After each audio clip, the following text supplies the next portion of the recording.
যারা হুমকি দেয় আমরা জনগণকে ঘুমাতে দেব না, যারা হুমকি দেয় আমরা দেশকে শান্তি হতে শান্ত থাকতে দেব না, এটি তো বুঝেই যায় কারা এটি করছে।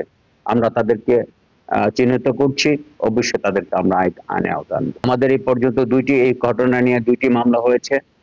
একটি মামলা হয়েছে ওই ছেলেদেরকে ছাত্রদেরকে যখন বাদী হয়ে মামলা করেছে, যাদেরকে 17 জনকে আহত করেছে, ওইটি একটি মামলা হয়েছে। আরেকটি মামলা হয়েছে গুলির ঘটনাকে কাণ্ড করে। বড় নেতারা তো নিশ্চয়ই দেশে আছে বলে আমার কাছে মনে হচ্ছে না, আমাদের কাছে সেই তথ্য নাই। অনেকের কাছে বিভিন্ন তথ্য পাওয়া যাচ্ছে, আমরা খুঁজছি। অনেকে বলে দেশের বাইরে চলে গেছে। এখনো বড় নেতাদের কোথা থেকে তারা এই ভিডিও কনফারেন্স করে, এটি এখন আমরা নিশ্চিত হইনি। এটি নিয়ে ন্যাশনাল পর্যায়ে কাজ করছে, আমরাও খোঁজ নিচ্ছি।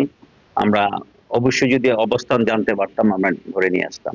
যে যারা টায়ার নিচের কর্মী, এবং আমরা উপরে কিছু ধরেছি যে তা না, কিন্তু এই যে নিচের যে কর্মী তারাই গুলি করে, তারাই অগ্নিসংযোগ করে, তারাই মানুষকে অসুস্থ করে, তারাই মানে ফিজিক্যালি তারাই অ্যাটেন্ড করে, ওটিকেও কখনো মানে অগুরুত্বপূর্ণ ভাবা যাবে না। ওটিও ওরাও যেহেতু তারাই নিজে হাতে কাজগুলো করে, ফিজিক্যালি তারাই কাজ করে, বিশৃঙ্খলার সাথে জড়িত, তাদেরকে গ্রেপ্তার করাও কিন্তু একটি গুরুত্বপূর্ণ অংশ। তো আসলে আমরা যে তালিকা করেছি, কতজন তালিকা করেছি এটি আমরা আসলে বলতে চাচ্ছি না। আমরা যারাই বিশৃঙ্খলা তৈরি করবে তারা প্রত্যেকেই তালিকার মধ্যে থাকবে ইনশাল্লাহ।